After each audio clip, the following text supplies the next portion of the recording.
What if I were to suggest that you play a key role in the awakening world? And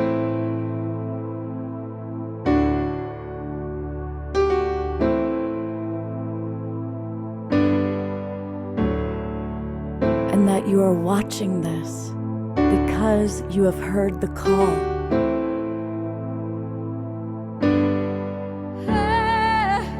We can start right now by opening our hearts and minds.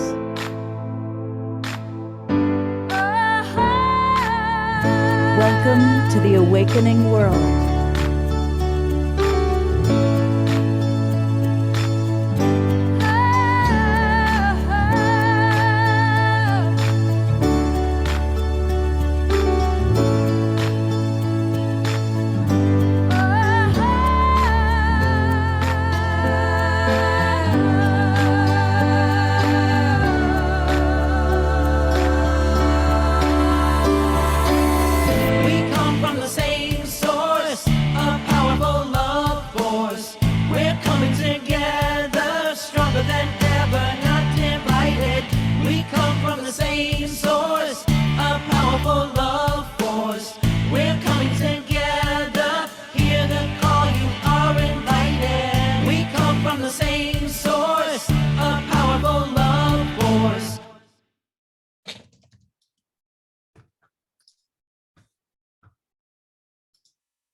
Good evening, everybody. I am Love Coach Scott Catamas, and I'm your host for the show.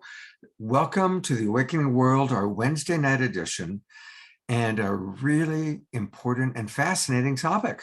Tonight, we have four amazing beings coming to us who are all really leaders in the field of plant medicine and or microdosing. We're going to learn, we're going to meet, all four of them are bright luminaries. I'm looking forward to learning from them. It's something I am not very knowledgeable about. So it's going to be an important show. I want to acknowledge all of our friends that are in the Zoom room, a lot of our regulars. Let us know where you are geographically. It's always fun to see where people are from all over the world. And then I also want to welcome people who are watching on all of our different broadcast partners. A big thank you to John and Summer Raymer, who run the Sign Network, that's S-I-N-E, and that's how we get out to over 100 Facebook groups and pages. So if you're watching us that way, welcome. Also, thank you to Alan Steinfeld and his YouTube channel, and our newest broadcast partner, the Conscious Awakening Network. Now, if you're wanting to come on into our Zoom room, it's really easy to do that. Actually, just go to globalpeacetribe.com. Go to globalpeacetribe.com. And just like the banner that's behind me. And when you go there, you'll be able to learn all about who we are. And there's Marianne Williamson. We were just talking about her at the when we were backstage getting ready to do the show. And what you can do is you can watch us on our YouTube channel, but what we really want you to do is register. And you can register by going to our registration page, which is right here, register for the new season. And that takes you to the registration page, and you'll see all the different shows that we're doing. We do 3 or 4 shows every week with amazing guests. And some of them are famous, and some of them are what I like to call the next generation of New Thought leaders. And really tonight, you're going to meet several very important New Thought leaders that are next generation. And this is what we're doing tonight, Awakening Through Plant Medicine and Microdosing. On Saturday night, one of our favorite luminaries, Louisa Stowe, is back, and she and her Shakti Love Warriors and her whole Weevolution group have developed 6 agreements for global awakening. And it's powerful, and we're going to be talking about that. And we have a lot of wonderful music on Saturday night, as always, because Saturday night we mix music with inspirational messages and thoughts. And then Sunday, we're doing something different. It's going to be a global Peace Tribe conversation. So make sure you join us live in the Zoom room to come on in and share your services, share what you want us to know about you. And we're going to be talking about our upcoming retreats, events, and shows. So it's going to be a 2-hour conversation with you. our Global Peace Tribe. So that's what we've got for this week. So for those of you that have not already registered, come join us. You'll get the links to all of our shows for the next 3 months. One of the great joys of the Global Peace Tribe is we have amazing co-hosts. And every Wednesday night, my co-host, our co-host, is Trish Wright. Hi, Trish. God, I love you too. You're just so sweet. I love hosting with you. And I love when you all come in and share your questions, and when you all engage. I mean, we have an opportunity to actually ask questions and engage with our amazing, amazing guests. So take this opportunity, ask your questions, and I'm freaking crazy stoked about talking about microdosing. Yeah, I'm eager to hear. We've got people from Victoria Island, British Columbia, Las Vegas, Michigan, Santa Barbara, Santa Rosa, Colorado, New Jersey, Sacramento, Ecuador, North Carolina, all throughout California. So welcome, Anne, Trish. And You're giving me the finger.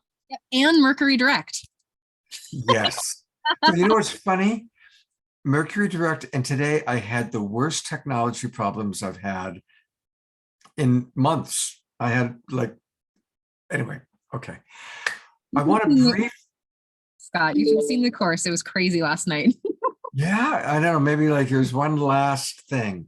Okay, let's take a look briefly at our guests. Now, we're going to get to know all of them very much. And this is going to be a longer show. It's going to be a 2-hour show because there's so much to share. But Eostar, you've seen her on the show before, but not for a while. And you've always seen Eostar singing. She's an amazing musical artist with her partner, Matthias. But today we get to learn about a whole other side of Eostar. So welcome with us, Eostar. And this is a new friend, Jeanne Fontana. Now, it may look like she's bouncing back and forth, and it's either because she's excited, but it's more likely because she's pedaling, because she likes to pedal while she's on her computer. But she is got a lot of wisdom about the topic. She came referred to us by Jennifer Hill, one of our favorite co-hosts. But she's also putting together some very important legislation that we're going to talk about. And it didn't take long for Piper Dellums to come back. You saw her on Sunday again as a musical in our musical sound healing, but she's an incredible filmmaker, visual artist, but she also is dedicated in a very beautiful way. And Trish, you're gonna love Piper and what she's doing. She's doing such incredibly important work. And she mentioned how today's topic is very relevant to the work that she does with a lot of the disadvantaged. So we immediately invited Piper back. And then Elizabeth, although I'm actually introducing you last, this show began with you. When you were referred to me very highly by a couple of different people. You've got to have Elizabeth Bast on the show. So I just know I had to have you on the show. I asked you what your topic was. Here it is. And this is the show we built around. So in the beginning, there was Elizabeth, and it was good. But the beginning of every show here always starts with Omoshar, our house musical artist who gets things going with his music. And you've got the background of all time there, buddy. Well, I thought it was topical, so here we are. And this is a topic dear to my heart because there is a lot of wisdom in plants, and I won't say anything about it because we have some beautiful luminaries with us to teach us about it. I'm going to play a song called Dark Night, but it's not dark as in the darkness. Night is spelled with a K, so it's the shining light of the Divine Mother and Divine Father within you just coming out and being in the world. And there's one, hang on, someone's need to be let in. There's one line in it. It says, the giants awake now. What it's referring to is divine consciousness. The giant is divine consciousness that's awakening within us through these modalities and other modalities that we all choose to do. So without further ado, let's go there, shall we? How about that? Big wow on that one. That's amazing. That's incredible. Actually, I like that one the best. That's amazing. Yeah. I made it today. Ready?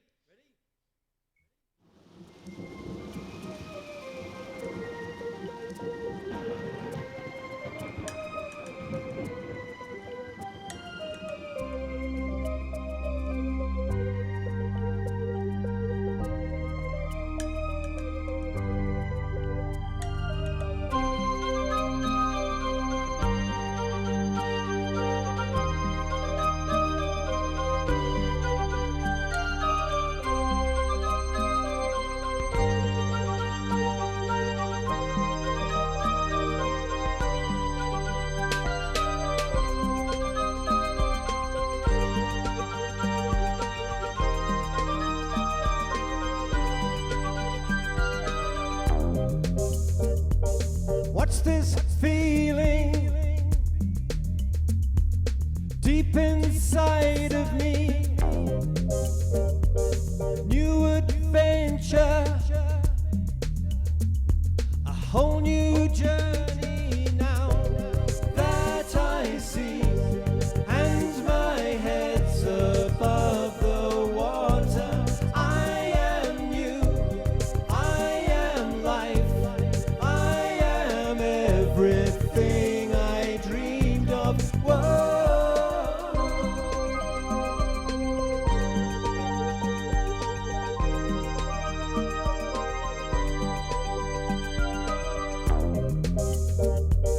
Look what's happening.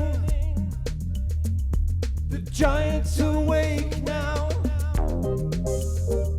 His eyes are open, seeing into the dark of the night. I see glory shining through me. I am here, come to me. It's an open invitation. Whoa.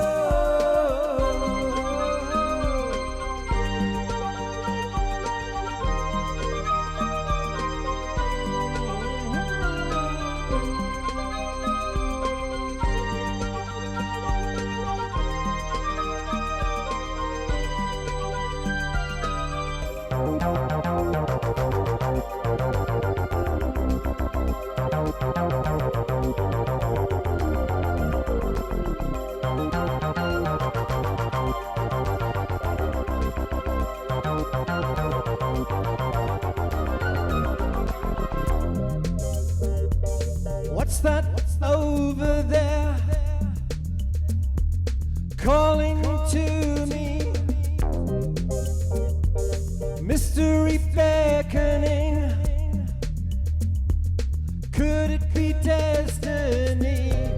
It's my life, it's my waking dream creation. I am clear, I am free, I am joy in incarnation. Whoa, la-dum-da, la-la-la-la, la-la-la-la, la-la-la-la, la-ba-dum-ba, la-ba-dum-ba, la-la-la-la,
Oh, perfect. Let's go to gallery view for a quick twinkle.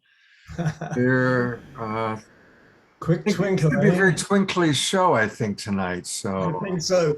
Hopefully, everybody received their microdose. yeah, you gave us a microdose just now through your music. I love it. There it is.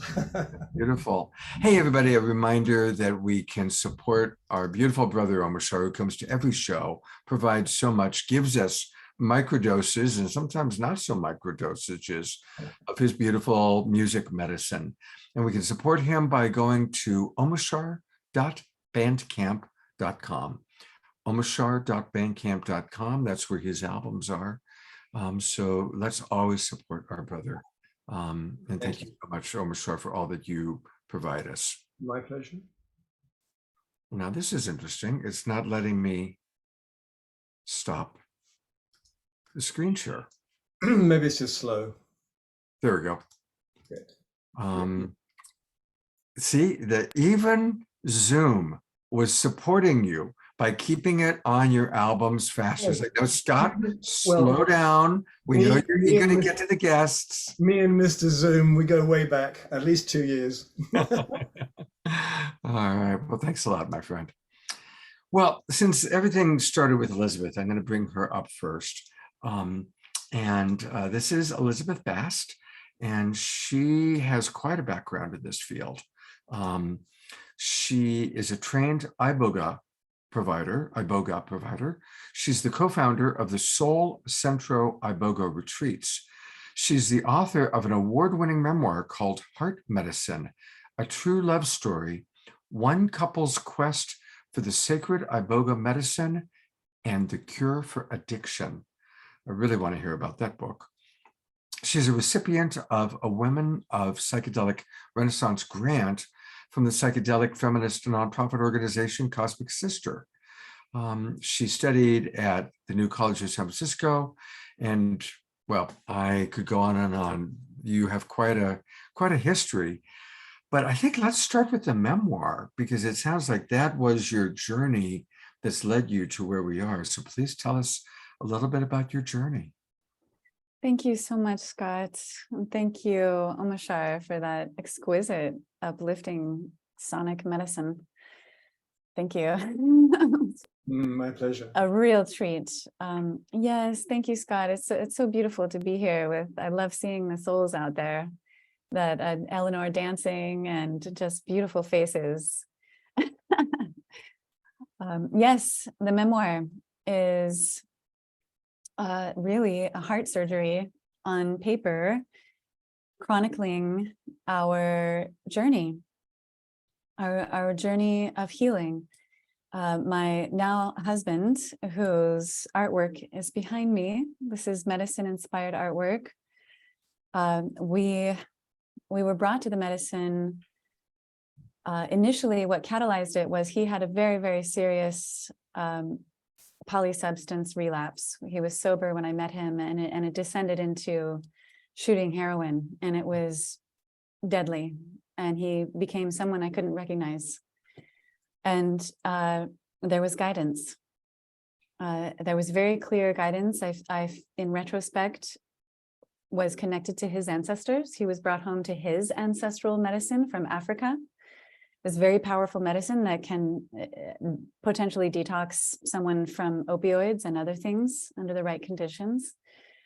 And his ancestors were whispering, and there was just magical guidance from nature and ancestors. And we found our way to Costa Rica with an indigenous provider who worked with a doctor.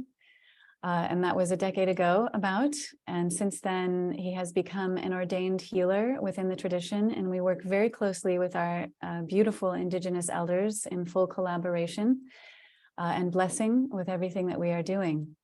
And very much in reciprocity of the land here. But essentially, and there's a lot more in the story. It was a rough ride. And it's an offering to everyone who has loved someone who has suffered from addiction.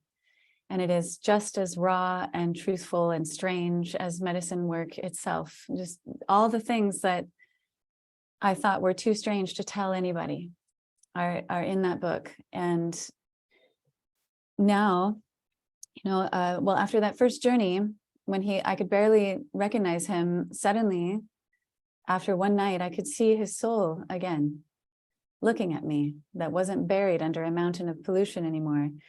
And he looked over the land and he said, I love my life. I never want to disrespect myself again. And since then, we've been to Africa many times. He takes people every year in the summer and in service and continuing study with our elders there. And we're so, so grateful to be initiates of the Bwiti tradition. They have really an ancient system of psychology and mental health support that is profound.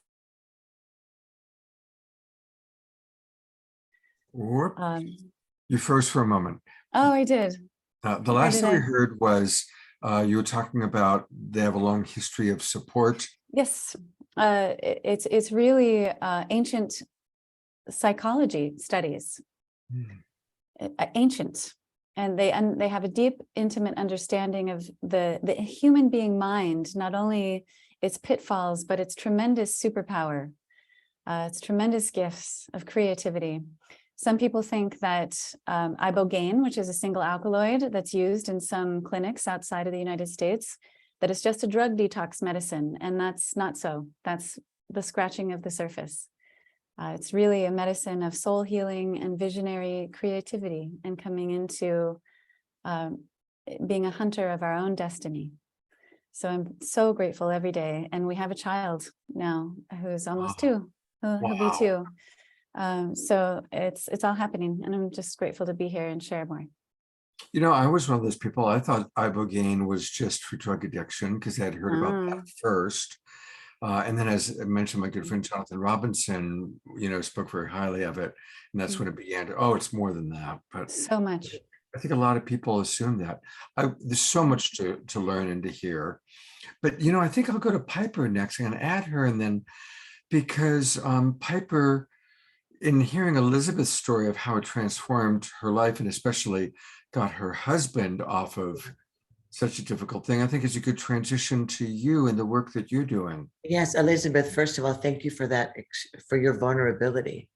It's very beautiful to allow yourself to be so transparent, so open, which is part of what the medicine does, this breaking open of your heart, of your soul, of your consciousness, this wisdom. And I'm really grateful that you are being used with such grace and such divinity to heal others and to bring forth, and that you carried the torch of love through that fire season with your husband. And what a blessing this is for the seed, your daughter, that is a remnant of the courage of you as Pachamama, as Gaia, as the strength of woman. You're just beautiful. So it really touched me, the fact that you're connected to the mother through the mother's medicine, which is your ancient birthright. That connectivity has been with you from the beginning of all things, and that you were able to be a conduit to that for the next generation and the generation of your love. I think we were all really touched by that. What really touched me, and thank you, Scott, the work that I do with women, domestic violence and human trafficking, trauma, addiction, it didn't start just because I went to Berkeley, went to NYU, got degrees and made this decision. It was because I was molded in the fire seasons of my own experiences. I, of course, as Scott knows, I was the daughter of a US congressman, so I do understand Marianne Williamson. My father was elected to Congress when I was 4, so the body politic, Washington, D.C. was my entire existence. What I learned from being a therapist, from being a survivor, and from being in the center of politics, from here to Africa, to Israel, American Samoa, and around the world, I learned how to maneuver and walk through academics, walk through psychiatry, walk through body politic, Wright, all of the things that we think are going to shift and change the world. And then when we are chosen, we're pulled, we're broken open, we're broken down, and we ourselves are called into the medicine. For me, it was an indigenous calling. As an Afro-Indigenous woman, I knew that I was being called by my ancestors from Africa to my Native American ancestors. And I was called in a place where I thought that breaking the holes that were in my soul were merely holes or that were going to diminish me, and yet they were the holes that were necessary for all of the truth and the higher consciousness and the evolution of self to push through. What I recognized is, even if we ran to Congress, even if we signed bills, if we rallied, if we protested, the reality is that plant medicine, because it permits the body to unfold its innate intelligence, it's a 5 million year old ancient wisdom for the soul and the body.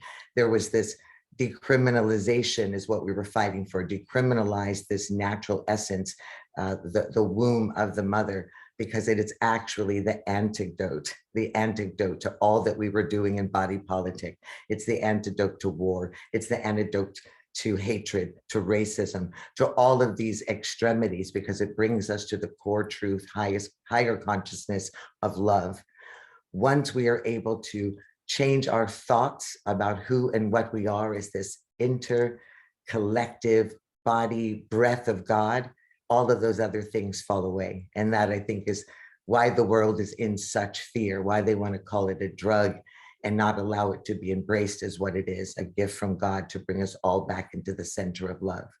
Because once that occurs, this war that they call the war on drugs, which is actually a war on our humanity, it's a war on Mother Earth, it's a war on women, it's a war on evolution, it's a war on global divinity, it's a war on everything that we hold sacred. It's a war on God.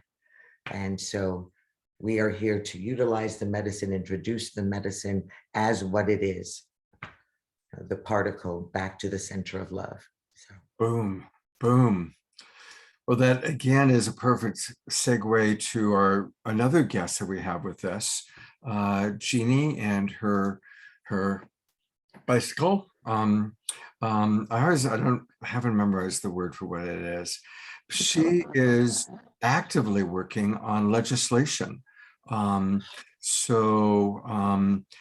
you said is a perfect segue into Jeanne Fontana. And I'll give just a brief background on Jeanne. She also has quite a history, but a few highlights are that she was the CEO of the 2024 TREAT Initiative, a $5 billion funding agency for the advancement of the psychedelic ecosystem. She is, as a self-described frontier surfer, riding the wave of the edge of knowledges and unknown. She has a long history in both personally in treatment, therapeutics, healthcare policies, and she's also been a big part of the California Institute for Regenerative Medicine. And she's a former competitive athlete, which we can kind of understand. We see her still exercising. She told me yesterday we spoke, she does as many as 30 or 40 miles a day while on computer. More. I guess you were at 30 miles when we spoke yesterday. That's what it was.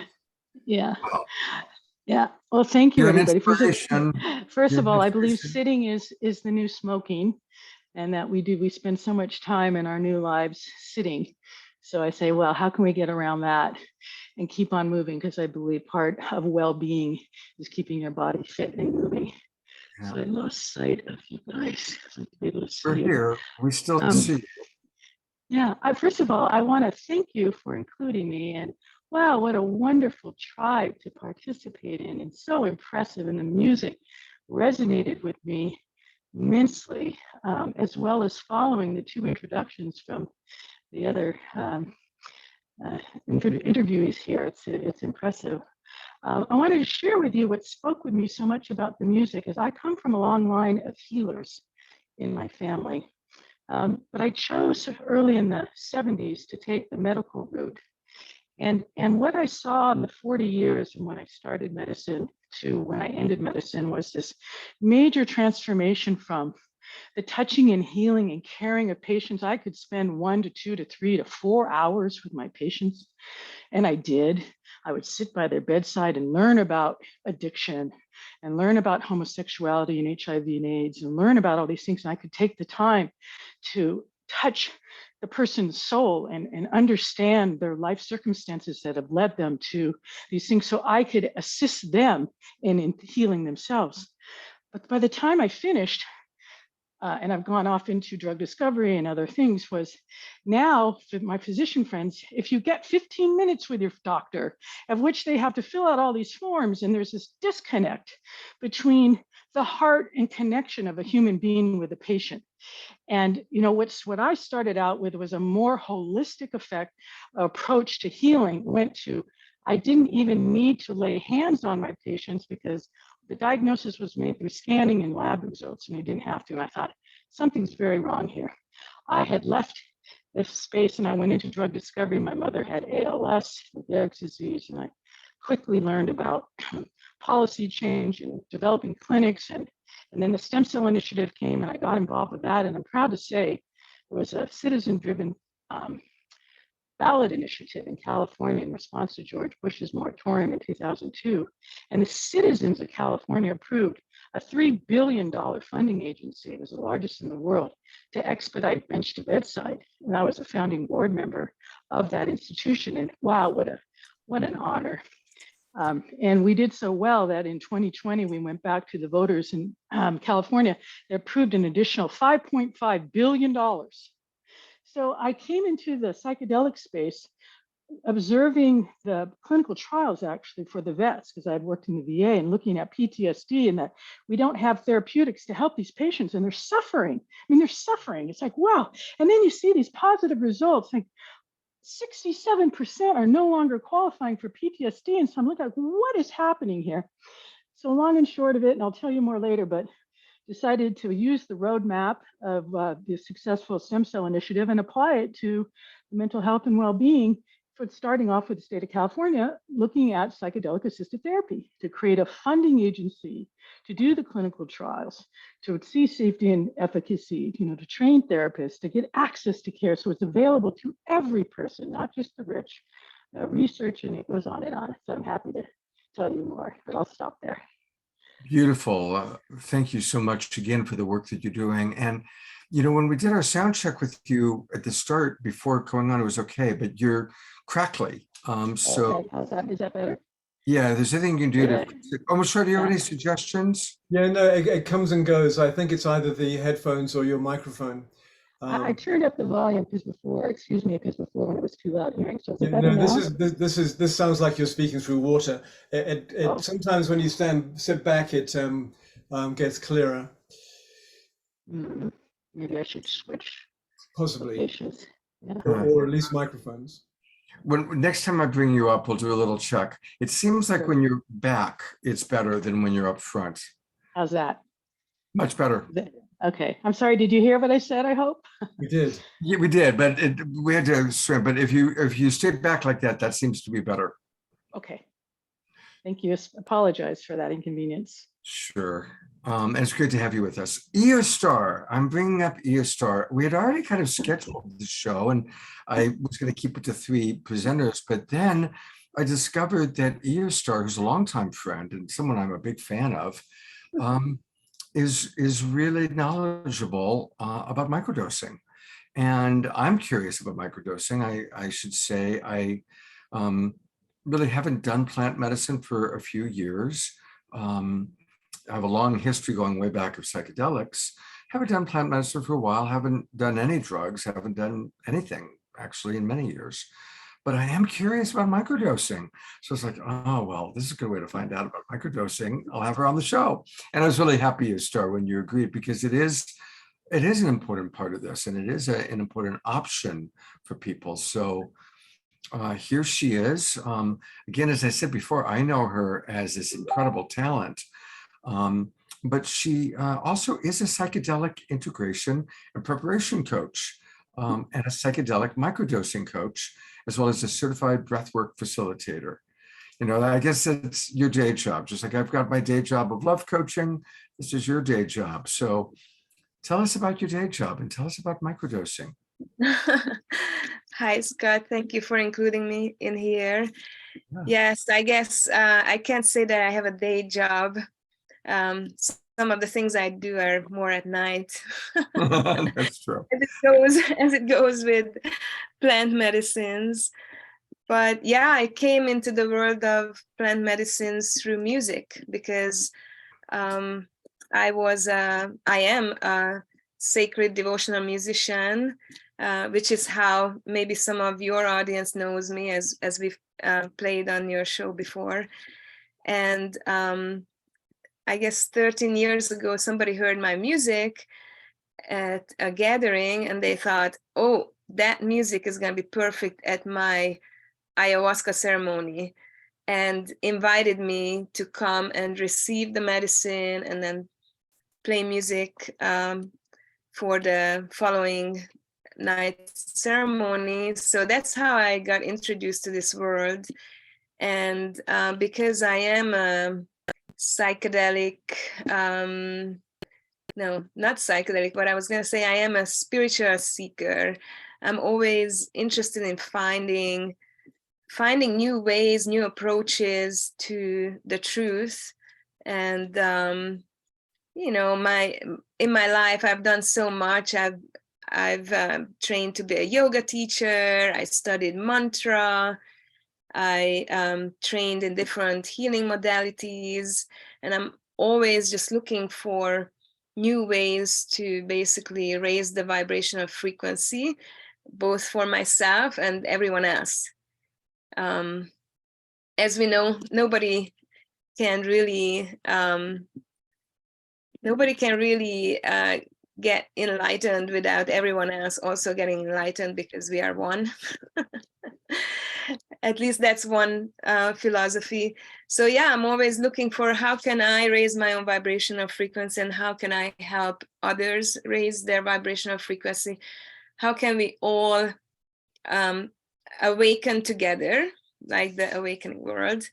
And so as of late, the last 2 years or so, I've come across microdosing, and I just dove into it because I already have been very familiar with sacred plant medicines.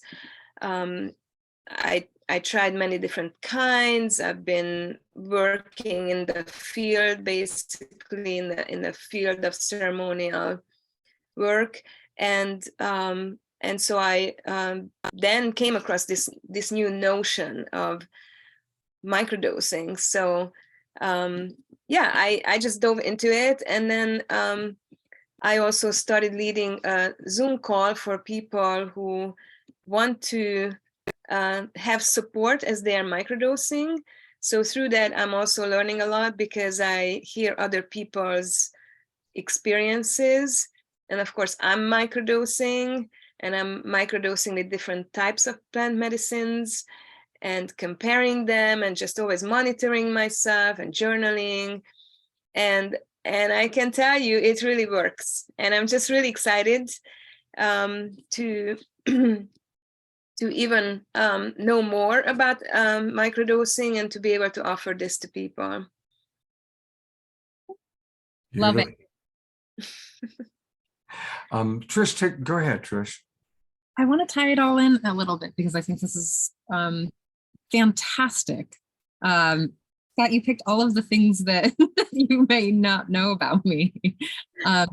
I used to work at three Ibogaine centers in Mexico, and was an activities director there for many years, and was gifted the opportunity to take a spiritual dose. More on that later. It's just a really fascinating experience to be a spiritual traveler in a very detoxifying nature, when other people are having very different experiences. And I love that we're bringing in breath work as well, because holotropic breath work, specifically Stanislav Grof is a Czech psychologist, a Union psychologist, right, who studied with LSD specifically, and then when it became illegal, he and his wife at the time, I can't remember her name, but developed this type of breath work, which is not exactly his, but hundreds of years old, that helps you access altered states of consciousness. And what's really beautiful and fascinating about altered states of consciousness is that it really gives you an opportunity to touch into the greater self, we'll say, or the thing that humans can't conceptualize that's greater than this, right? So some people call it God. Some people call it the greater being. And so one of the things that you say, Scott, and I'm going to butcher your perfect line, is that our one of the things about self-love, or one of the things about how we connect and have a better life, is to connect to God. And this is one of those dopamine, serotonin ways to connect to God. So I'm curious about, I don't think that there's such a thing as microdosing iboga,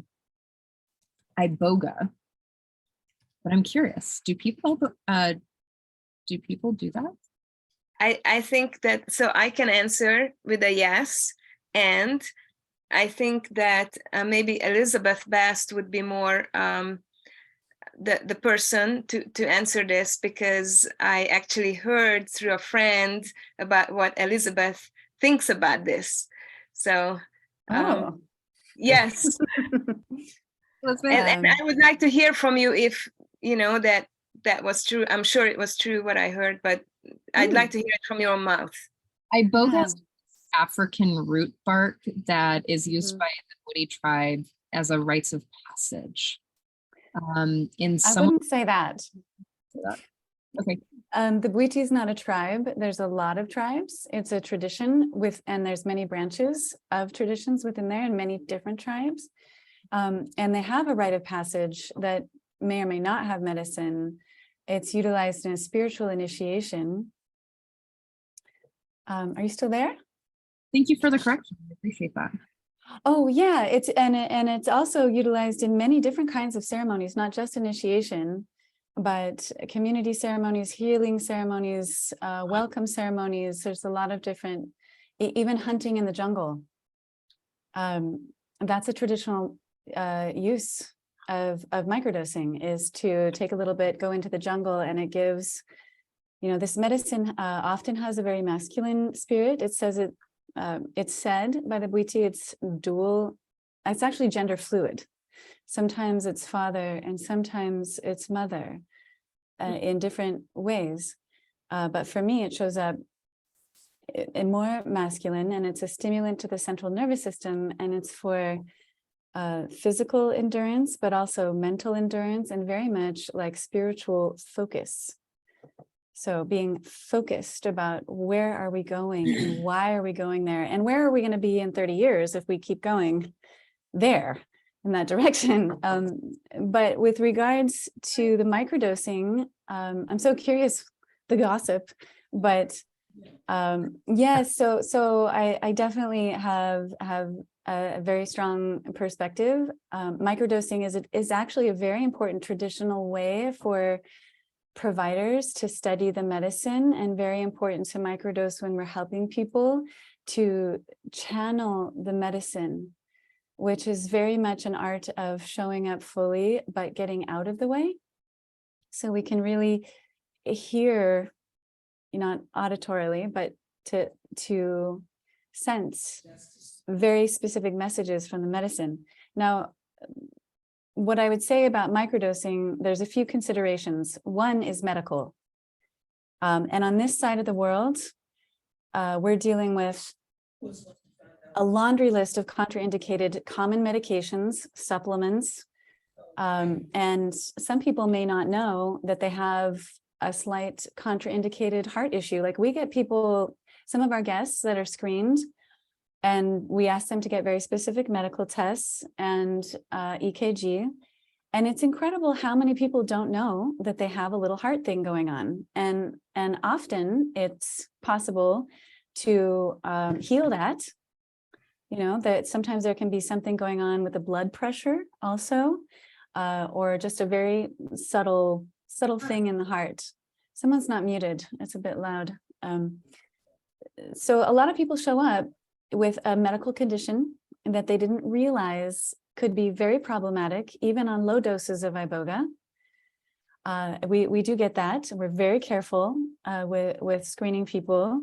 And we see on this side of the world tons of drug histories and psychiatric considerations that they don't see in Africa. So it's very important to have that screening, even for microdosing. And when people microdose, the noribogaine is a metabolite that can add up in the system over time and then become problematic. So the medical screening is really important, and also the framework and understanding how iboga works. That's a whole, we'll see if we have time to get into that, but it can actually be, it's dangerous psychologically without a really strong framework. And not to say there's people who can't do it. I'm sure that there are, but I have so much respect for the indigenous Misoko Bwiti framework and how they hold the medicine and how they understand the medicine and their intimacy. And it's worth bothering to learn about that framework from them. And last but not least, there's sustainability issues. So where is the iboga medicine coming from? It's out on the dark web, and there is a correlation between elephant poachers and iboga, because elephants eat iboga, and they actually have an important role in increasing the alkaloid content, because they will come and pull it and not pull it all out, and it increases the medicine in the plant. And so poachers of elephants will follow their trails and be picking up the iboga because they can sell that. And we don't want that medicine. We don't want to support that. And the medicine is just as sensitive to how the medicine is harvested. That matters. How is the medicine taken from the ground? Is it sustainable? Is it a sustainable harvest? The medicine that we serve is sustainably and ceremonially harvested in a very sacred way from mature wild plants. So it's a very big difference. And people can have, there's a vast range of sensitivity to the medicine. So a little spoonful could level somebody for 2 days easily if they don't know what they're in for. And there's ataxia, there's trembling of the limbs, there's the hardest purging of any medicine, and people could very easily pass out if they get up too quickly from a blood pressure shift. People can find themselves in deep waters, and we do have people reach out. I think the best way to come into a microdosing relationship is to start by coming to a qualified provider who can walk you through the medical screening, who you can be with in a safe space as you experience your first journey, and then go to Africa. Go to Africa, connect to the tradition, connect to the elders. It's worth waiting for. It's worth planning for. And that's a good way to come into that relationship and to have a deeper understanding of all the contraindications. Many herbs, many supplements are contraindicated, many natural plant medicines. So we have to be very careful. That's all I'll say for now. Yeah. And in the clinics that I worked at, they specifically would give microdoses of iboga to the people who had gone through the treatments. Mm-hmm.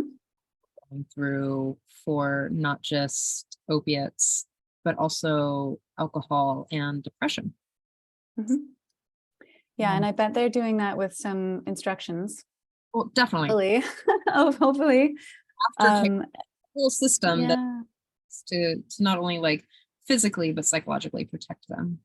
I'm Yes. curious about, because of these sustainability challenges, that there are other psychedelics or other places of microdoses that can be incredibly helpful.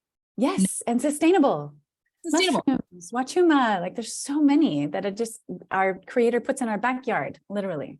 My personal favorite, I know this is not a natural version, but I really like LSD. It works with my brain. I like a very, very tiny dose. Morning Glory. Morning Glory is a plant analog, very close. There are, is it correct? I think that there's up to 10. I'm going to check that number in a minute, but there's almost up to 10 cities and states in the US that have decriminalized the use of psychedelic mushrooms. So how do very small amounts have an effect? Let's talk about that. So I just want to say thank you so much, Elizabeth. And that's what I heard through the grapevine, that you suggested that the people who microdose, who would want to microdose with ibogaine, that they really connect with the tradition. They go through the actual heroic dose or the actual large dose ceremonial experience with iboga, and then maybe under supervision or with the help of a qualified coach do it. This is what I heard. And then I also, as I'm researching online all the time, I came across this young person who got off of alcohol using different plant medicines, and he talks about it on YouTube. And one of the things that he used, and I got interested in this, but then I kind of dropped the idea, but he used specifically the Wakanga root or Yes. Wakanga bark, which contains compounds similar to ibogaine. It does And contain ibogaine, and it's sustainable. And it's sustainable. So Uh-huh. I'm curious, what do you think about that? How, if somebody wanted to microdose with Wakanga root, would you agree with that, or how would you feel about Potentially. Always I look at what is the source, what is the intention, and I'm not an expert in that plant. I would suggest to research the contraindications, because something like St. John's wort, passion flower, mucuna pruriens, like these very common popular herbal supplements can be highly contraindicated if it's affecting the serotonin. So to look into the contraindications, and there's actually there is a consultant, Benjamin Malcolm, who is a psychopharmacologist that specializes in psychedelic medicine. His website is spiritpharmacist.com. I'll type it in the chat. And he does consultations for people to see what medications they're on, if it'll gel with the psychedelic that they want. So it's worth, paying for a consultation. Thank you. And really, it's important to point out to people that, we jumped into talking about microdosing with iboga, but there are so many other psychedelics that people can microdose with, and some of them are easier to access. Some of them have less contraindications. So, Yes. it's not necessary to start with iboga. No. I'm a big fan of ayahuasca. I would say almost the same as what you said, Elizabeth, about iboga. Yes, there are a lot of contraindications. It's not easy to access it. One should really connect with the tradition. One should really have a full-on ayahuasca ceremony before getting into this relationship, which is microdosing is a relationship that you develop Yes. with the plant spirit or with the molecule, and so yes, I would say that if somebody wants to get into microdosing, they should look into microdosing with psilocybin mushrooms, perhaps, or LSD, depending on what they have access to. These are, especially here in California, it's not that hard to come by such substances.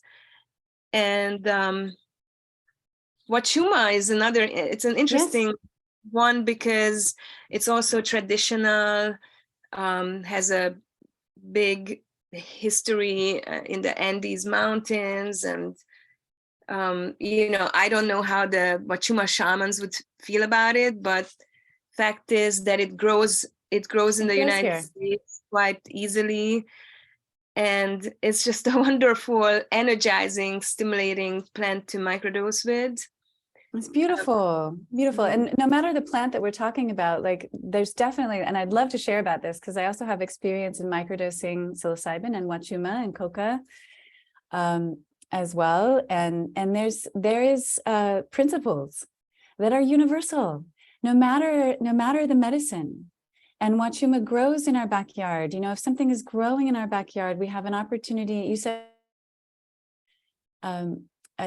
is a relationship. That it's actually not a substance we're taking, but a spirit that we are coming into relationship with, and that we want to also give back with our attention, with our creativity.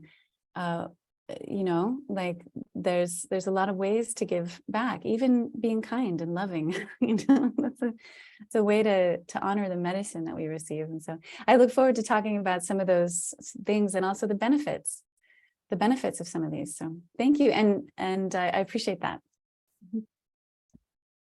Thank you. I love this conversation. So yeah, I mean, don't go, you don't need to go all the way to some very difficult substance to get that holds a lot of deeply traditional practices. And I love that you brought up, Elizabeth, that there's a certain respect that we hold with all of these medicines, regardless of what they did naturally or in. And I would love to talk a little bit more about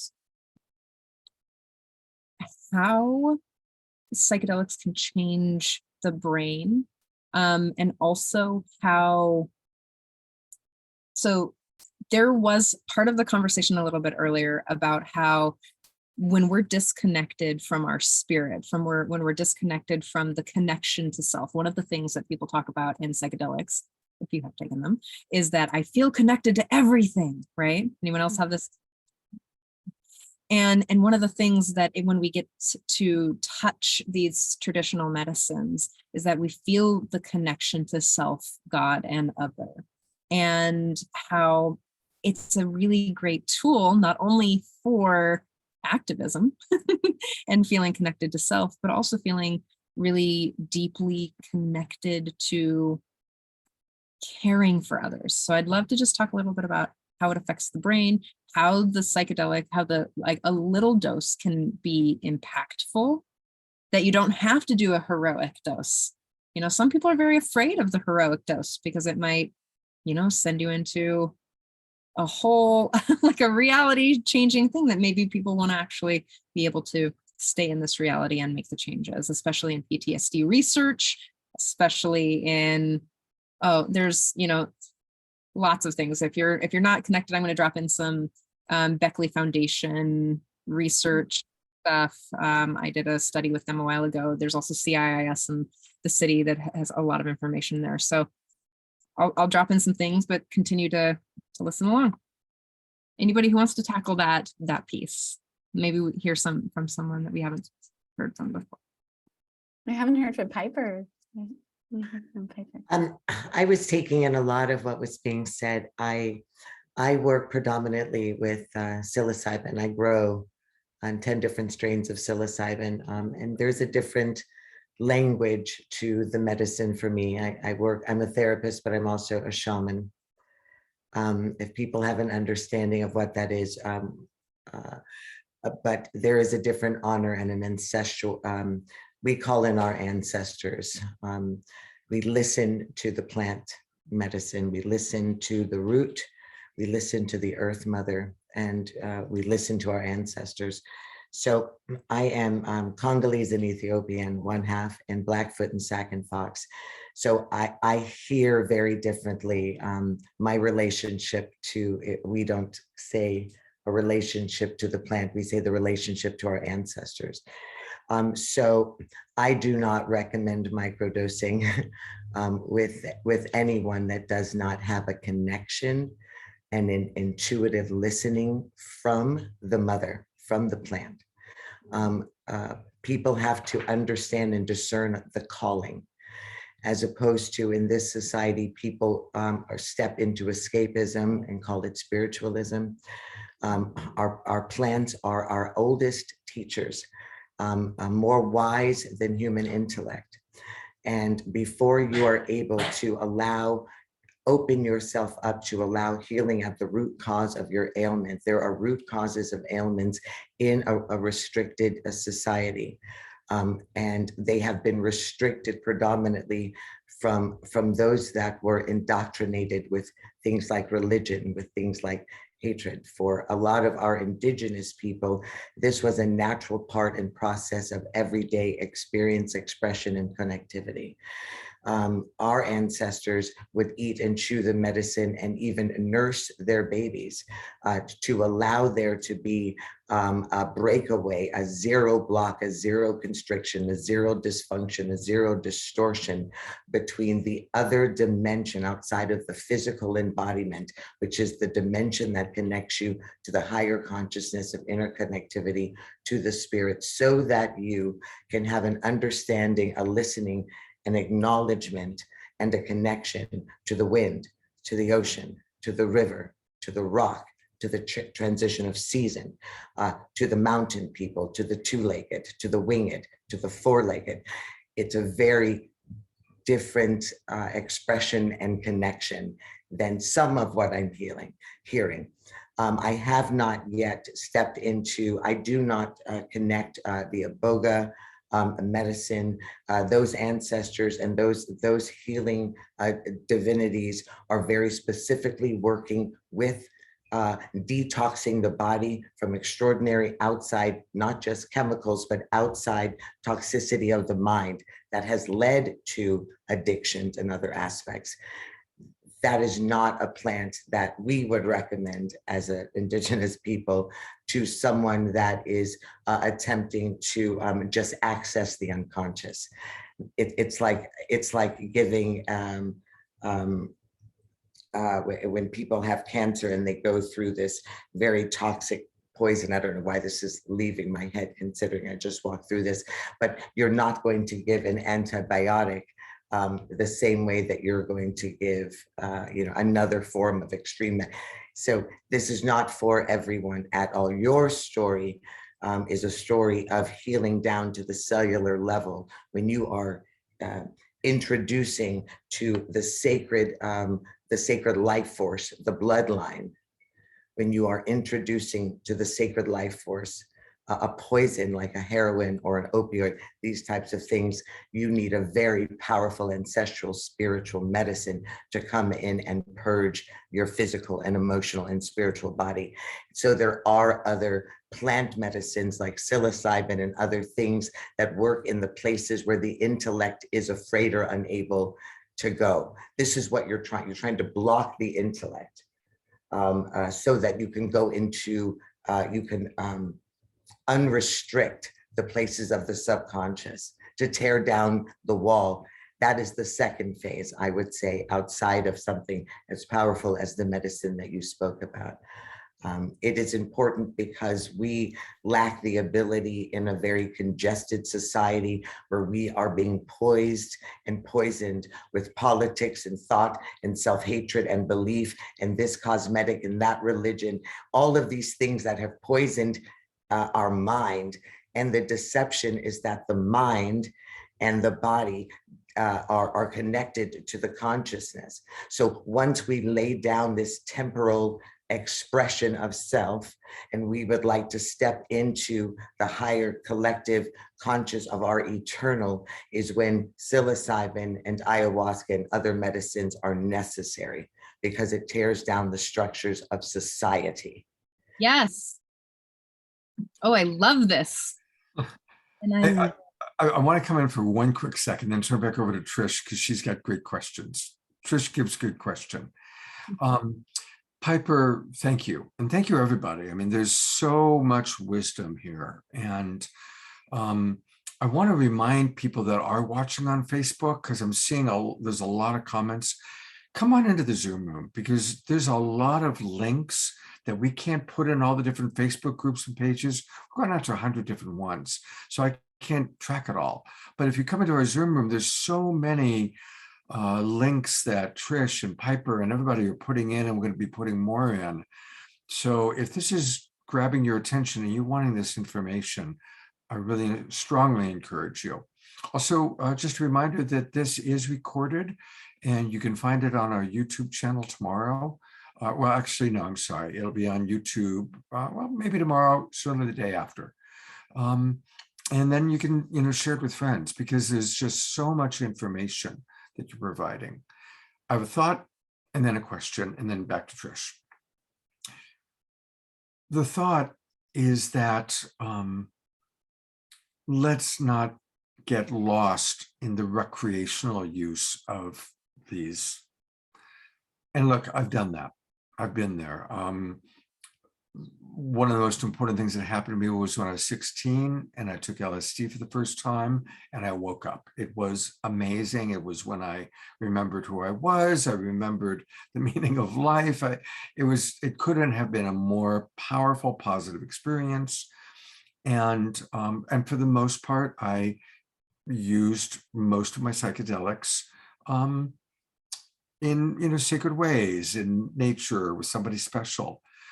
And I have to admit that I had one particular relationship, love relationship, where we fell into the habit of using psychedelics for recreational use and paid the price for it. And so I personally experienced that, and I've definitely watched many, many, many friends or other people go down that hill. So it feels good. The pleasure center of the brain remembers how good it feels, right? But let's not do that. That being said, and since I mentioned LSD, and although it's a plant medicine show, I am curious about, and maybe this is a question for Eostar or for Piper, about microdosing of LSD. Obviously, that's not a plant, it's a synthetic, but I'd love to kind of get some feedback from you on that. And then Trish after that, or Trish too. I want to say something I think is really important. Yeah.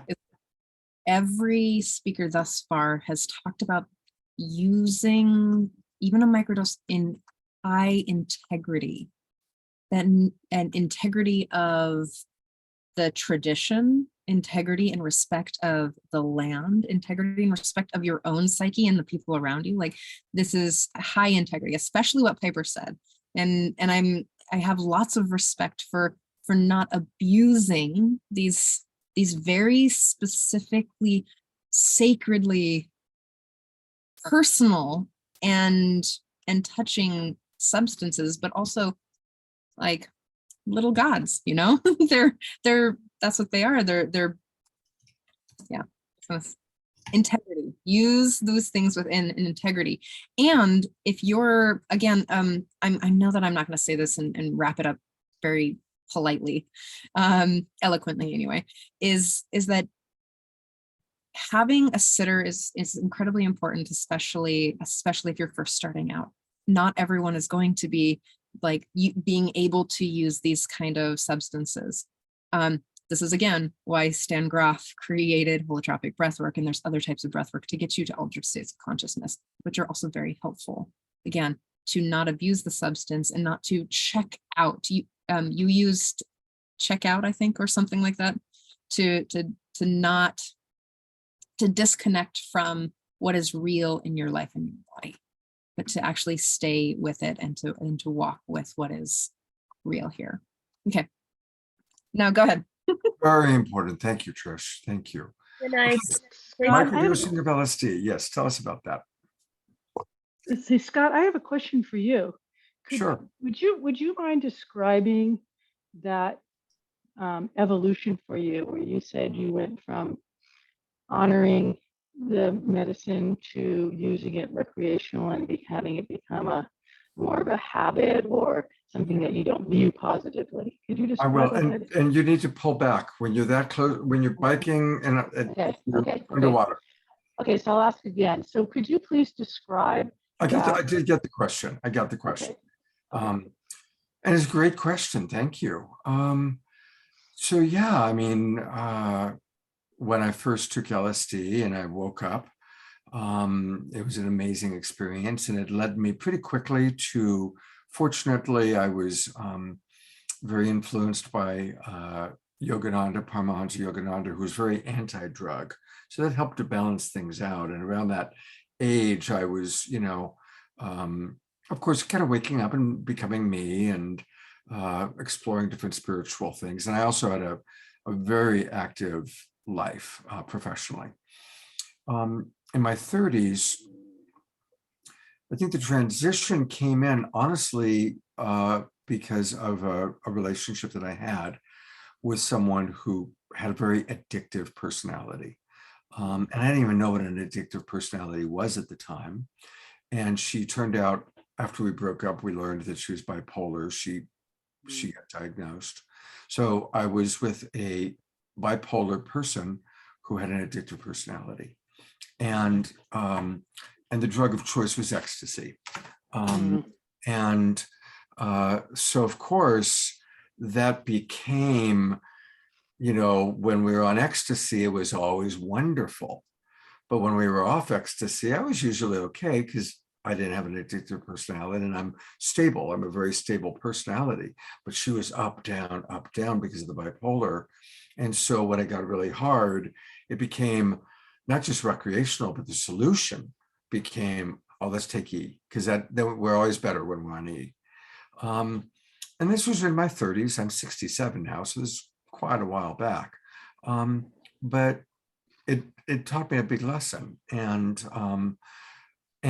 it led to, in my external world, terrible things, bankruptcy, and a lot of, I paid the price.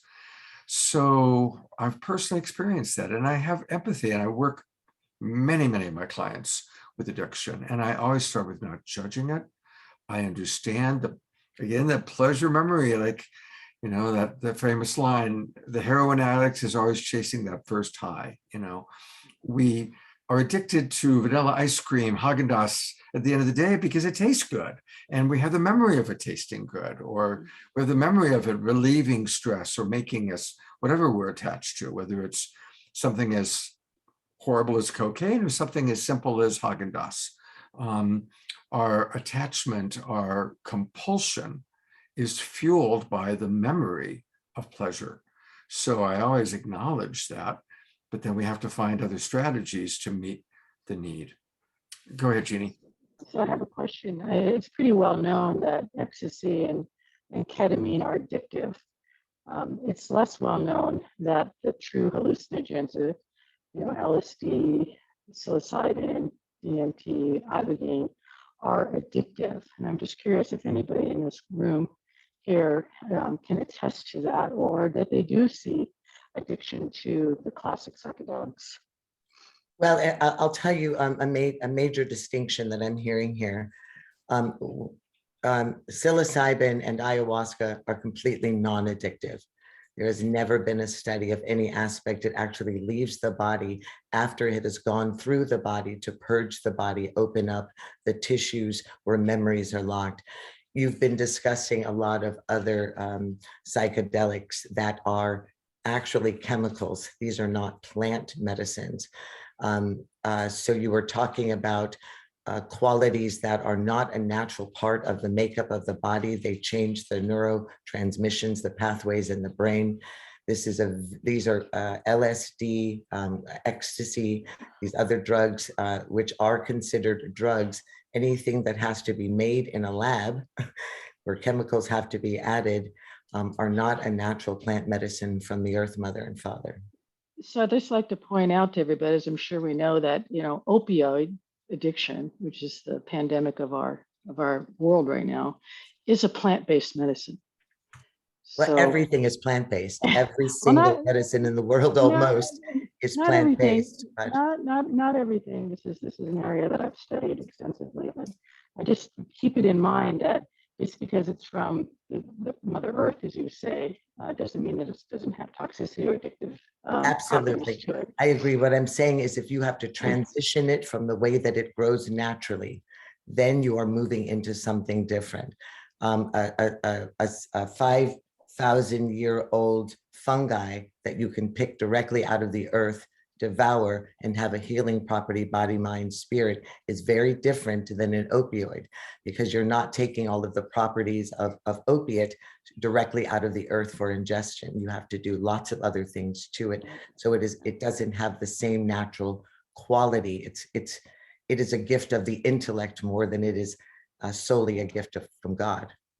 Well, Jeanne, we still need to work on your voice. It's really scratchy, hard to hear. Okay, I'll probably even when you're back, it's. I'll go change. So you guys continue on. I'll go change my setup. Okay. So Thank you so much. I have something to add here. Is I think there seems to be a lot of concern about is microdosing addictive? Possibly, can we get used to taking microdoses and then not be able to get off of them? And the answer is, let's look at the testimonials from people.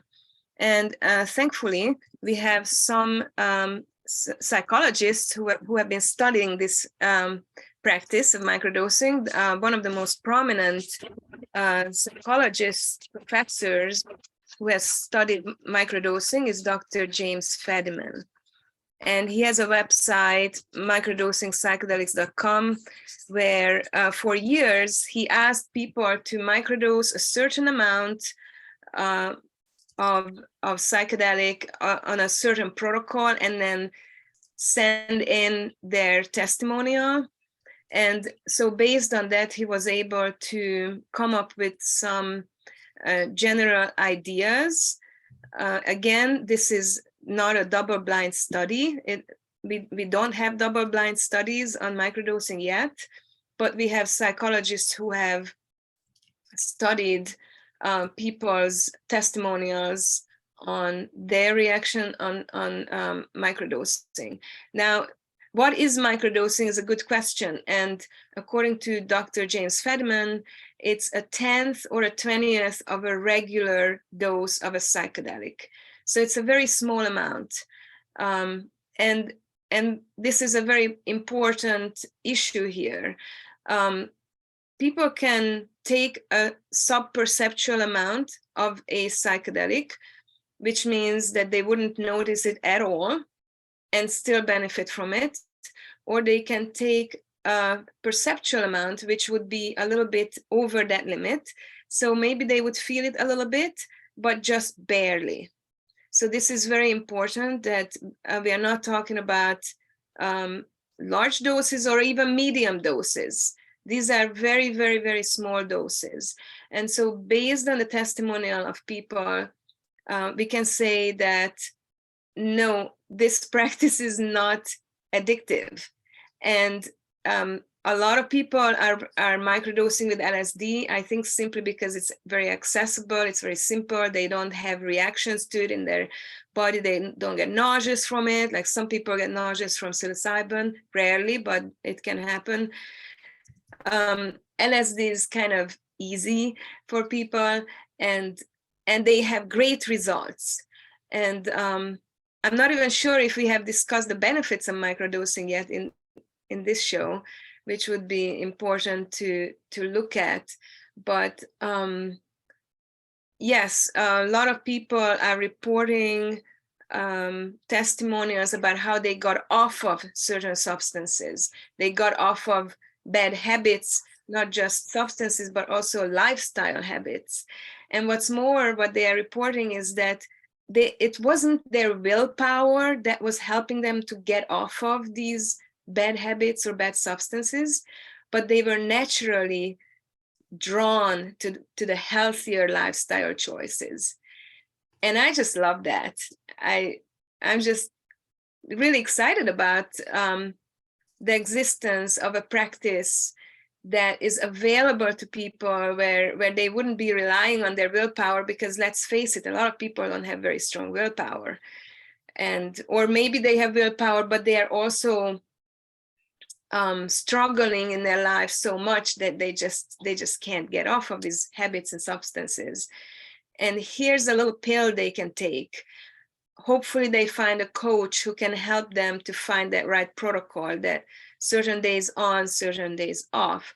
Hopefully they find the right way of microdosing, although I don't think there are really bad ways, but yeah, coaching I think can help. So people can really naturally be drawn to the higher vibrational frequency habits and substances. I think it's a vibrational lift, if you want my opinion. And I think it's just like a vibrational lift.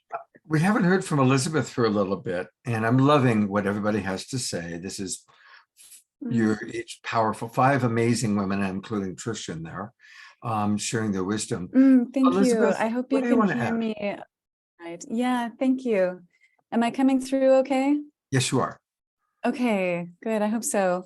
I love this conversation, and with so much reverence for these medicines that are not technically addictive. I mean, they're not technically addictive.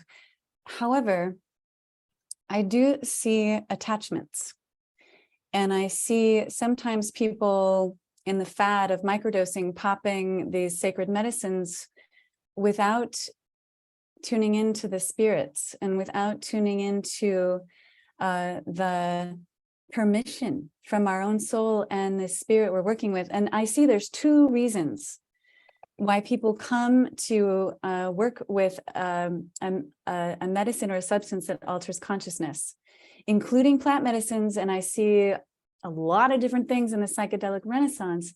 And that is, one reason is to face life. The other is to run from life. One is to face the truth. The other one is to distract ourselves from truth. One is to face love. The other is to scurry away from love. You know, it's about facing or running, facing, engaging in the present moment. People love to run from the present moment with, you know, the phone or like the microdosing, like those can be abused. And when they do that, in my understanding, it can be spiritually dangerous when we are running from this house, when we are not fully inhabiting the house that we have been gifted by Creator.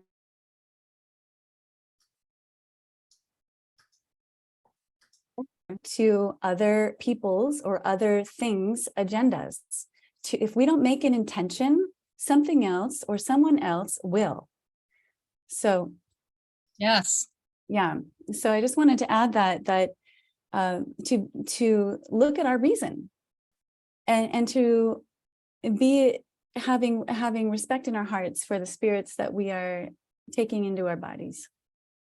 We're coming. Can I be in love with you? Are we allowed to say I'm in love with you?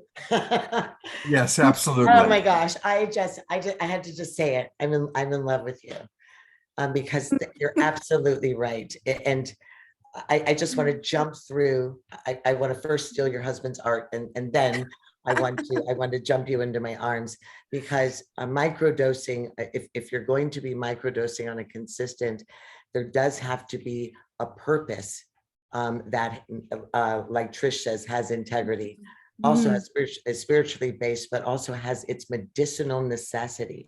The people that I work with sexual trauma survivors, human trafficking, severe domestic violence, eating disorders. These are things upon which the thoughts, the memories, trauma can continuously shut the window and door, because the thoughts and the memories will return people, even in their tissues, back to that place of trauma. How PTSD works. Microdosing is brilliant in that it allows the window to maintain fresh air, to be open, because what it does is it closes the intellect, closes the thought, disallows. So it's almost like paving a new road in the brain. If trauma has taken you on this crooked path all of your life, then every time you awaken, you're driving down that same road. The beautiful thing about some of these medicines, and if they're used in the right and proper way, then that road can get paved over, and a new road, which creates a new purpose, a new destiny. You can go through that karmic road into that dharmic door. And thank you for speaking that, because it's absolutely true. It matters who the person is, what the situation is, and how you step into accessing, utilizing, respecting, and honoring the medicine that you are taking in. That medicine needs to be prayed over and blessed. It is a spirit. It is an ancestor. It is an energy. It's not something that you go to, oh, Benny on the corner has some plant medicine for me to take. You don't know who Benny is. You don't know where it came from. You don't know what aspect of God has been, ushered into the spiritual vibration and frequency of that medicine. But once, if you do it carefully, logically, specifically, you can work with very serious psychoanalysis, very serious traumatic issues, and really heal that human being. Basi, I just want to speak to what you just said, Pipers. Thank you so much. I'm in love with you too. I'm just so feeling your innate intelligence that you carry in your spirit. Thank you so much. And this framework is so important. If someone is willing to be confronted with themselves, if someone is willing to be excited about challenge, you know, this framework is so much, and until someone gets to that point where they're really ready, that can be difficult, right? So the willingness to come into this, and these medicines contain so much that's possible. And I think in the West, we also suffer from a consumer customer mindset, that this is a substance I can buy, which is actually priceless gift from nature. But I bought it, I paid for it, I can pop it, I don't have to think about it, and it's going to give me what I want. And if it doesn't, I'll be mad. You know, no, students, devotees, and to listen. And I just want to mention one of my favorite ways to work with medicine. When I pray with my medicine, that well, it's not my medicine, it's its own medicine that comes to me. To choose the number 3 is very sacred in the Bhuiti, to have 3 words, 3 bare bones medicine words to sit with, and then to study and revisit those words at noon and at night. And the medicine will give me the attention that I give it. It's not enough to take the pill, right? So humbly offering that. I'd love to share a little of my personal journey for a moment. So just because it's up in the show, is that lots of early childhood neglect and some violence stemming from lots of things for them, followed by a couple of deep, tragic sexual R words, and some, which there's a lot of challenge in my life that has left me in a lot of cases with the opportunity to take antidepressants. I don't like antidepressants. I don't like the way that it feels in my body. And what I have found after trial and error, that as much as I want to microdose with mushrooms, I can't quite access the exact dose to not get blitzed. I don't want to be blitzed. I want to be able to consciously choose to, and I'm going to call it defilter whatever the filter of fear that comes on because of the way that my body is now created protection. That do you understand what I mean by that kind of trauma? It's like a filter. It's like it's like having a weird kind of fabric over your eyes that you can't see, and everything's a different color, and you're like, I know it's not this color, but I can't seem to figure out how to get out of it. And instead of taking the psychedelics, or instead of taking the antidepressants, that there's an opportunity to take something else. And so the 1 drop, here's my microdosing schedule: 1 drop of LSD in a ½ gallon of water, where maybe monthly I take a teaspoon of that water to just, and it's like, oh, the filter's gone and I'm myself again. Oh, and I'm not afraid. So which changes the way that I relate to everybody else, and the way that my work lands in the world even, right? It changes the color of every space without having this feeling of checking out of my life. I'm like, oh, more life, please. More of what I already have, right?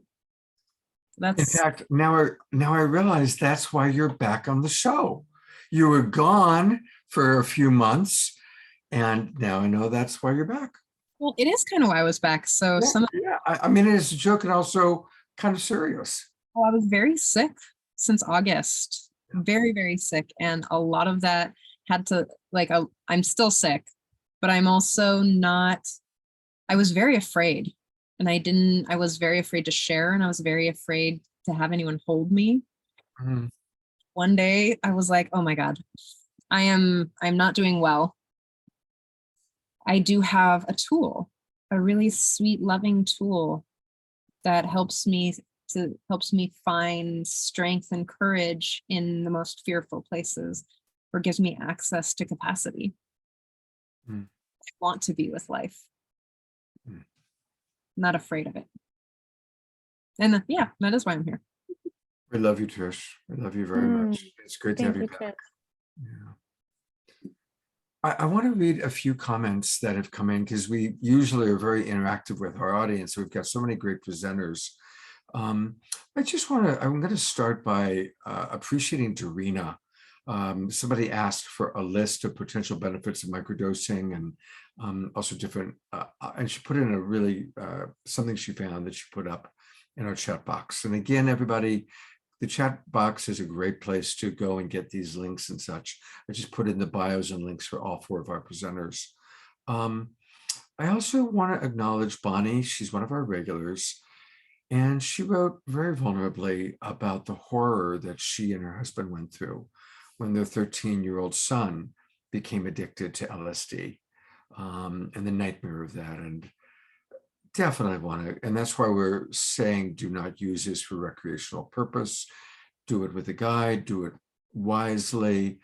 And I especially just can only imagine the horror of a mother or father having to deal with their children that are addicted. And I've, as a coach, worked with dozens of families where that's the case. And that might actually be a good call to go to you, Piper, because again, so much of your work, in fact, this is what initially inspired me to bring you onto the show, although I now realize it was so that you and Elizabeth could start your love affair. No, seriously, I'd love to hear more about, for anybody out there, because we have a lot of parents watching. So the flip side of it, when for those parents, those people who have a friend or a family member that's fallen into addiction. I think well, first, it's difficult to move forward until we first have embraced Trish, her vulnerability. We are grateful that you survived. I think probably more women than you know just on this show right now understand the difficult fire, the darkness, the shadow, the giving up of life, the inability to breathe, to trust that comes from rape, sexual trauma and abuse, which is why the Mother Aya, Mother Earth, Pachamama Gaia, and every plant form and animal form has called you into safety. And I hope that you know that all of us here today, obviously Scott, who clearly loves you dearly, that you now have a lot of sisters under the red tent together with you to support you. You're never alone. You have all of us. To the parents that are dealing, oh my gosh, how many people can I fall in love with today? I love it. To the parents that are suffering, my heart, I have to tell you, there is no pain more significant than that of a parent when their child is in travail, in pain, in trauma, addicted, suicidal, or has left this earth. Thank you for being strong enough as well to come and be a spiritual vessel and support for your children. I had my own traumatic experience, which led me to actual plant medicine and spiritual healing. My children were abducted, stolen from their preschool when they were 3 and 5, and I lost them for 8 years, both of my daughters. It's a different type of woe than what you're experiencing and expressing as you're watching your children or your child give way to a substance that's transforming his mind, body, spirit. And I know you have a fear of losing him, but I understand what it is to have such a bated breath moment to moment, where just to breathe, death would have been easier than taking another breath in that level of trauma and pain that I experienced during that 8-year window of time. And I also understand, because we know parents whose children died from the opioid crisis. So what I would say to you as mother, father, Absolutely. It is imperative that you listen and really truly listen to the distinction between plant medicine healing. As you heard, there are medicines that can heal your child from extreme addiction. This was the first thing that was spoken on this show. There are spiritual means. There are natural ways upon which that body can be detoxed.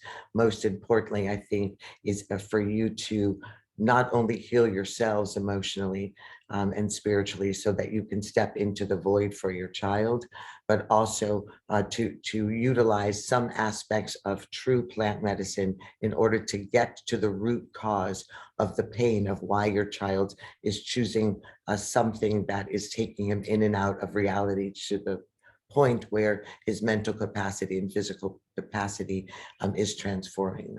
He stepped into addiction. Stay with him, pray with him, always be present, don't give up, have the courage to walk into the fire with him, have the courage to stay the course, and do as much research as you can to locate the proper modality of healing and transformation for all of you as a family. And know that you have this global tribe, this love tribe, and all of us to be able to reach out at any time for whatever ways we can assist. Scott, I think, puts our information up on the board. I'm also a therapist.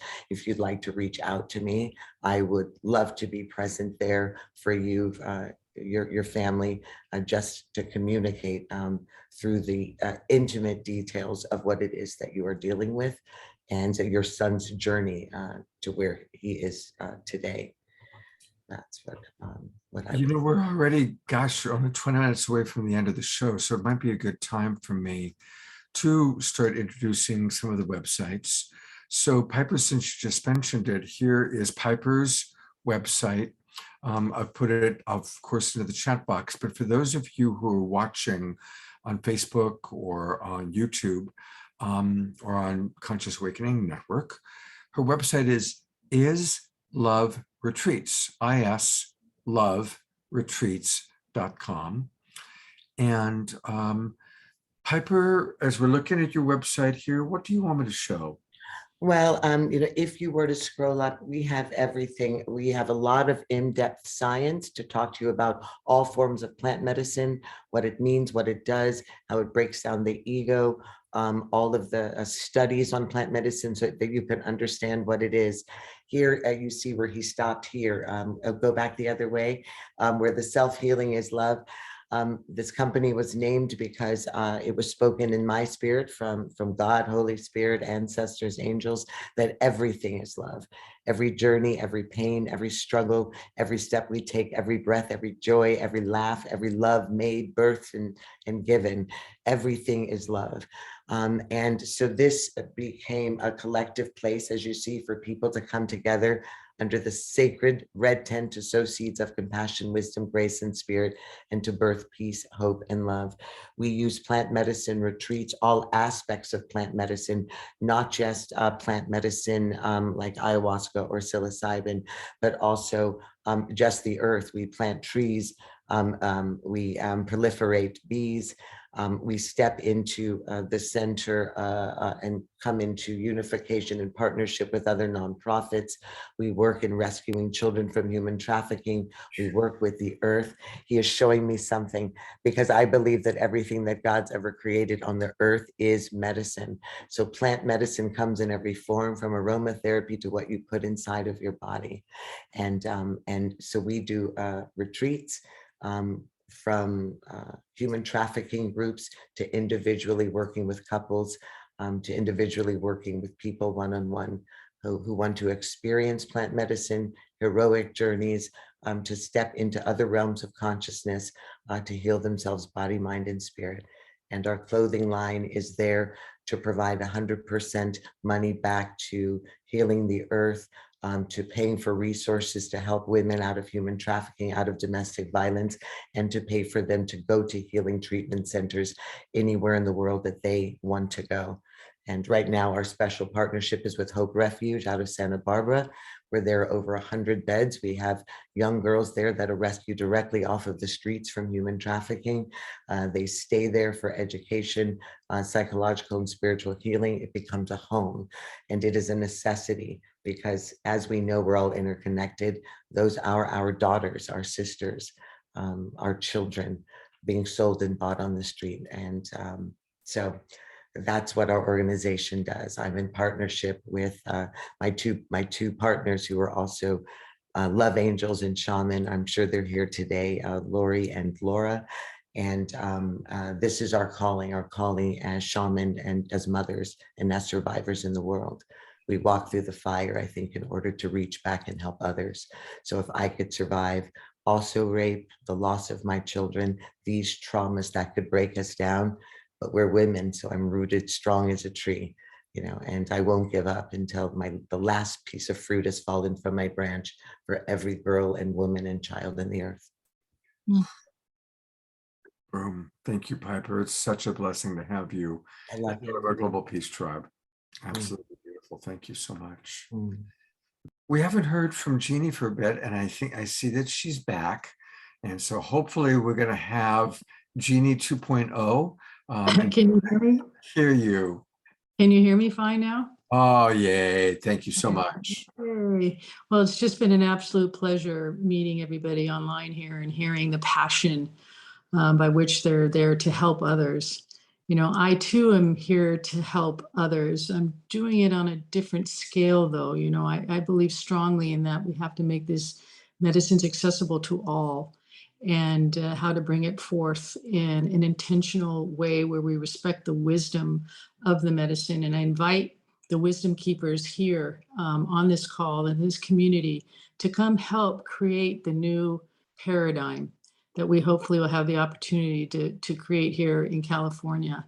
So please keep posted. We've launched this initiative. It's called Treat California. Our website is having, Mercury is interfering with it right now. So it's the Be Heard Foundation. And there we are. It's HERD. We are a herd of elephants. We're a matriarchal society. We believe women will save, actually. The Dalai Lama said a number of years ago that Western women will save the world. And I think it's time for us women leaders to come and set a new example of how to take care of one another. So in this initiative that you're seeing on our website, we are addressing a multitude of problems which fall under the umbrella of mental health, addiction, and pain.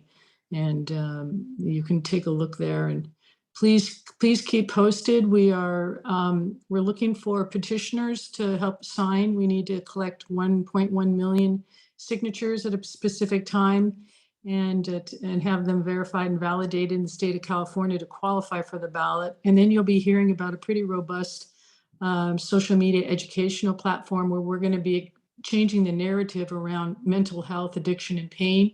Finally, bringing it to the communities and really talk about it instead of it's being shoved under the carpet as it's been for decades and decades and decades. And then hopefully you'll all be able to vote for us in November 5th, 2024, where a yes vote will create a $5 billion funding agency, which again, I invite all of you to come to the table to help us set the agenda and programs of which we plan to work on. So I'll leave it at that and say thank you very much. Jeanne, a couple of quick questions. How do people reach you if they want to help canvas or they want to help? How do they reach you? Yes, please. Right now, go on the website and you'll see you can sign up on the website. And very shortly, I guess really because of Mercury, we have a new site that's which will direct to this. It's called Treat California. And Treat is an acronym for Treatments, Research, Education, Access, and Therapy. So just go up there, sign up, and then we'll send you information and how you can help. I appreciate all. This is a grassroots movement. We invite everybody to come to the table and help. It takes all of us to affect this kind of change at this level. Thank you so much for the work that you're doing. And certainly between now and November of 2024, we will have you on multiple shows so you can bang the drum and hopefully get some support. I'm imagining that some of our Global Peace Tribers might really relate to what you're doing. And would need it and need the wisdom keeper of all that I've heard tonight to come to the table to share that perspective, because so often it gets lost in the Western medical, medicalization, and really setting intention to embrace the wisdom and bring that forth to a new medical paradigm. Thank you so much, Jeannie, for what you're doing. And thank you for getting the sound. Now we get to have the complete Jeannie Fontana experience. Thank you. Okay. Eostar, I'm bringing you back up because we haven't had a chance to hear from you in a little while. But I definitely want to, again, any final thoughts you'd like to share? And I'm also, of course, going to go to your website. Well, I just think that it would be wonderful if people could contact me if they are interested in microdosing, because I do lead a weekly Zoom call, and my intention is to lead people to the right way of microdosing and really educate people and hold their hands a little bit as they start with the process or as they go through the process, so that they would really milk the experience and really benefit the most possible amount from microdosing. And the best way to reach me actually is my phone number. So I don't know, Scott, if you can show that little promo that I put together with my phone number. I prefer Gmail, not reading my emails when people want to know about psychedelics. So just I will. I'll pull that up in a moment. I've actually got your website here. So yes, my website is eostar.net.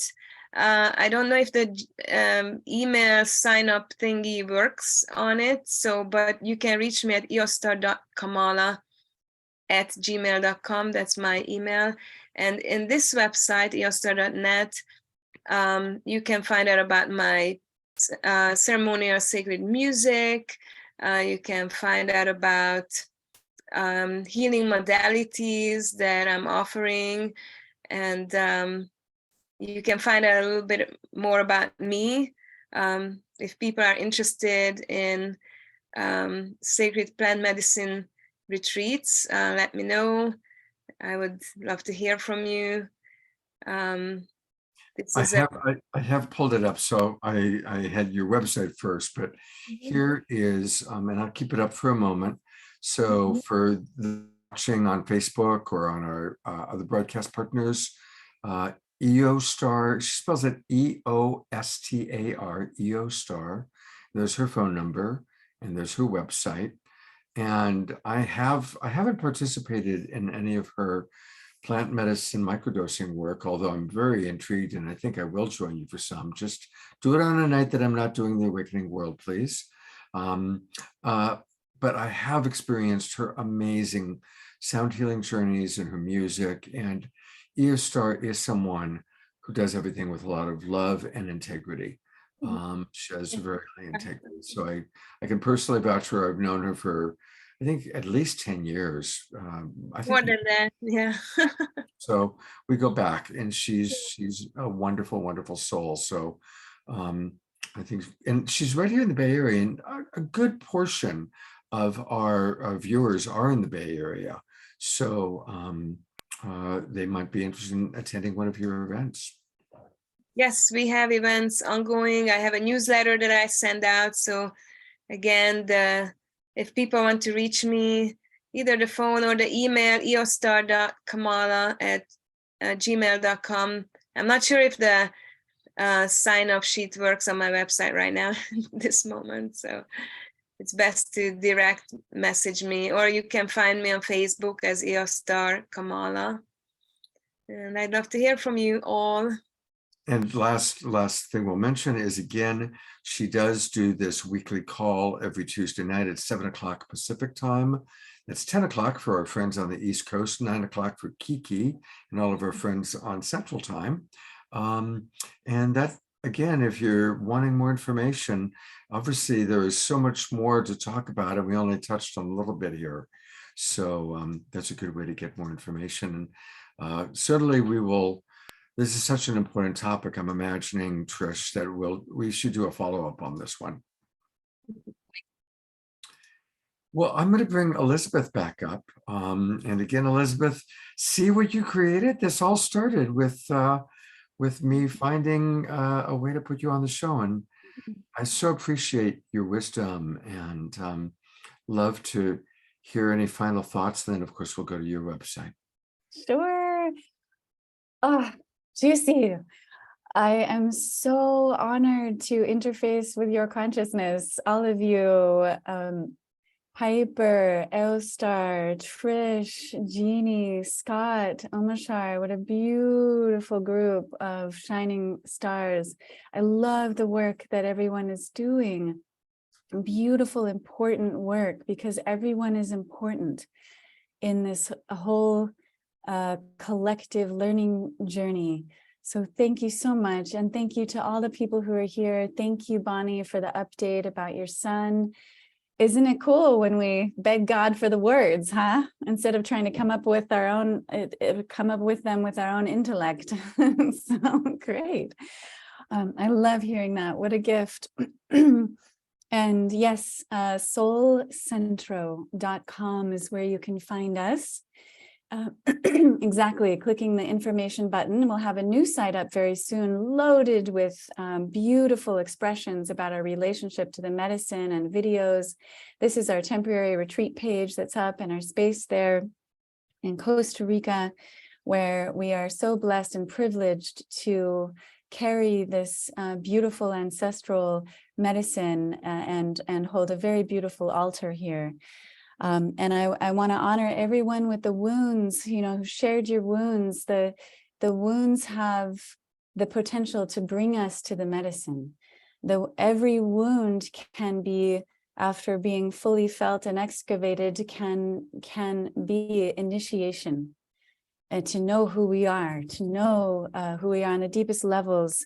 And thank you, Jeanne, for mentioning the elephants and the matriarchs. The elephants are so sacred to Iboga.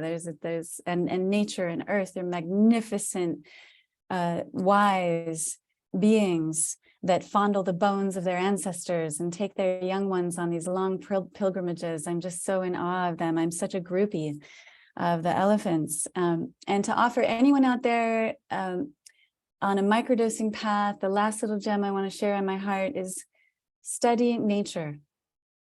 Microdose with reverence and respect in your heart, because wow, they can kick you in the ass too if we're not paying attention and teach us who they are, but with reverence in our heart, go out and see how much you can learn from a river. All the things and about balance and what kind of river we want to be. Do we want to be the white water? Or we want to be the wide, calm, flowing river reflecting the sunlight. Study the animals, study the elements, study the sun and that big ball of burning love and all of these spirits that are teachers, because we're never alone. We are surrounded by magnificent teachers. Every being, and it's when we stop paying attention that we feel alone and we feel lost. So remembering all of our relatives out there, and we're here in Costa Rica, we see, profound journeys when people are ready to face themselves. Profound. This is the such a deep cleanse, a spiritual and physical and psychological cleanse, and it's such an honor to watch the rose garden. Thank you so much. Oh, beautiful. Thank you so much, Elizabeth. I'm going to bring Trish back up for us to. Trish, what are your final thoughts that you'd like to share? Just like to thank all of our speakers, our guests tonight, the audience that's listening for showing up and following the path of the conversation, and also opening your heart and your mind to really allowing yourself to take in the wisdom of the plants that were shared through the vibrations of our voice. Again, reach out to any of these people if you have questions or concerns, and even just on the erring on the side of caution and protection and reverence and integrity, to talk about plant medicine. Beautiful, thank you. Well, let's conclude with Omashar. Definitely. Omashar, the mushroom in your mushroom temple there. It's my mushroom temple. I tell you, I'm hungry just looking at myself. So thank you all for a profound evening. It's really profound. I'm not going to say any words to mess it up. I'm just going to sing a song called Sweet Water, and it's also subtitled The Tear That Lost Fear of the Ocean. And so let's go.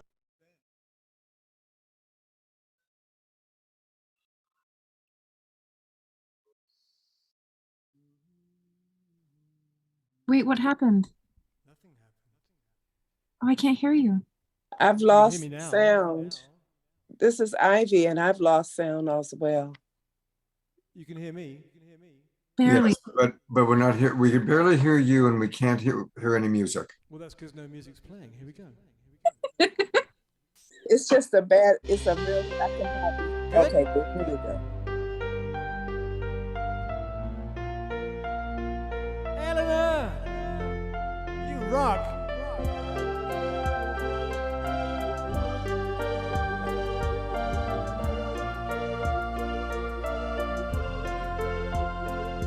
When flowers grow, dripping with dew, and rivers flow in sapphire blue, I certainly know what a fall God I knew. I'm a tear that's lost fear of the ocean.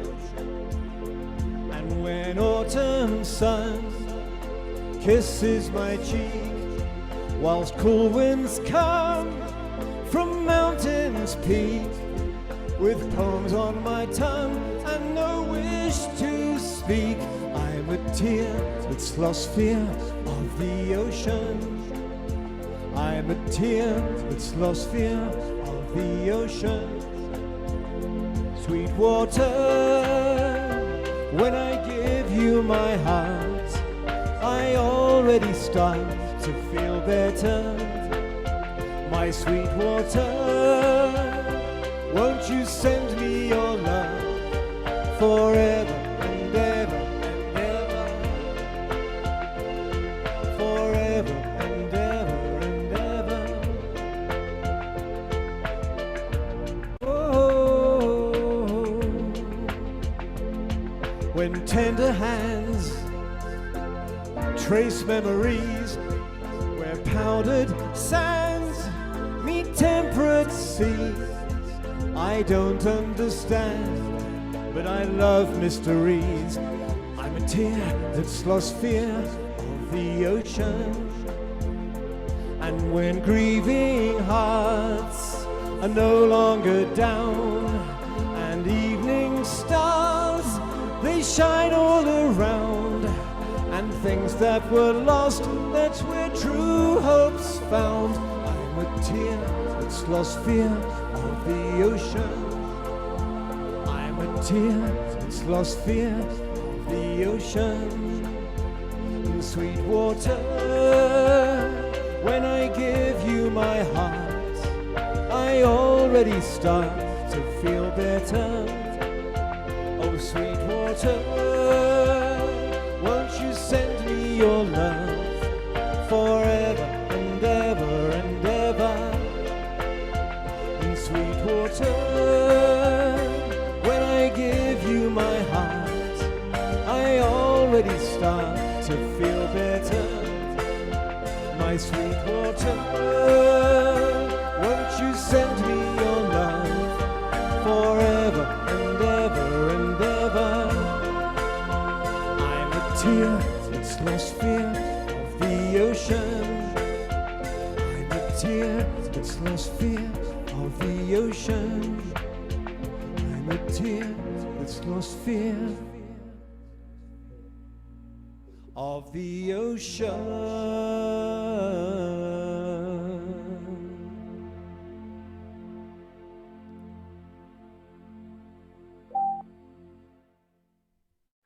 What a wonderful song. Let's all twinkle and just all these little tears that we are losing our fear as we enter the ocean of love.